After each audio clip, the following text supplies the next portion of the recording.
we're seeing a company with a $1.5 billion market cap. It's a healthcare tech stock. It's got a price to sales of 5, a 3-year gross profit CAGR of 29%, and a low debt to equity of almost 0 overall. Looking at the advanced metrics now, we are seeing a gross margin of 61%, but that operating margin and net profit margin are both sitting about negative 63% there. That is looking rough. Same thing from a return on equity standpoint, negative 50%. Those are all major red flags just looking at it from the bat. I don't know if that's very good. Also, we're seeing a time period of August 2023, so this is a relatively new company overall, but you're seeing solid revenue growth there. It's grown at 31%.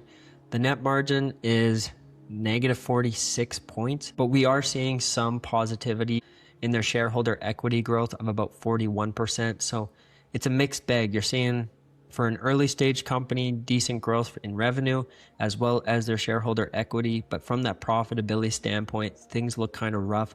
We're seeing a stock price history that is kind of volatile. We're seeing in 2019, the shares were trading at $27, and at present value, they are still essentially trading at $27 in that same time. They benefited here, you're seeing, from the bubble that occurred in 2021 and then really contracted after that time and have not necessarily recovered or realized those prices once again.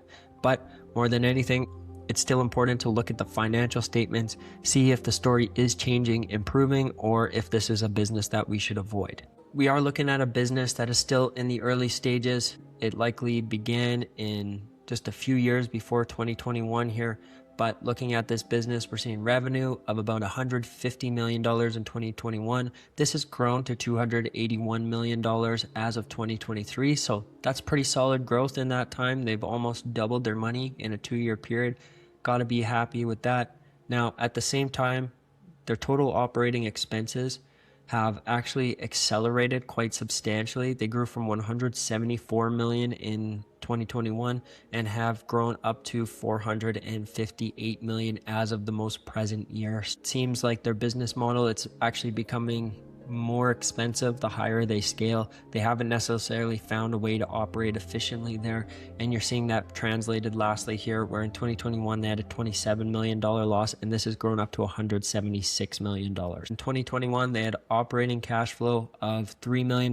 This has now turned to a $90 million loss as of the most recent year, so not a great sign. These are just points of concern that are already red flags that I would want to see that proof. And I've always talked about that startups are a difficult business. You want to see that they have truly benefited, and this is why a lot of the times when people invest in IPOs, you actually end up losing money because there's a lot of hype at the initial launch, but then you have to put the business to the test. The fundamentals actually have to prove that they deserve to belong. And the reality is that it's a very competitive world out there. There are a lot of challenges. There's a lot of great ideas that people come to, but if the market doesn't accept it or the management isn't able to create an efficiently operating business, you put yourself in a lot of trouble. And that's what I'm seeing with this company right now, is that even their cash position has regressed. This is on top of their net losses and operating cash flow losses accelerating. So their cash is depleting. They haven't proven that they're profitable or sustainable. This likely shows that they're going to either have to take on more debt or raise more capital, which dilutes shareholders. All positions that are not necessarily favorable for a business, and it would be a point of concern for the most part. Quick summary once again, this is a $1.5 billion healthcare IT company, price to sales of 5. There's some gross profit growth on an annual basis of 29%, and debt's not overwhelming, but especially given those profitability standpoints, it's just not attractive. And I'm not one to short, so I'm going to take a pass.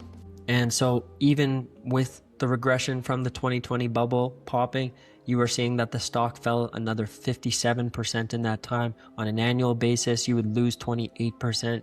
And again, just by saying no, you've protected yourself from taking unnecessary risk. You didn't gain any money, but you also didn't lose any money, and it's a good position. As I always say, you live to see another day. Let me know what you thought of my analysis, and also if you want to play Compoundle, you can go play it for free. Put your stock picking skills to the test, and also make sure to like and subscribe if you enjoy the content, and let me know what you think.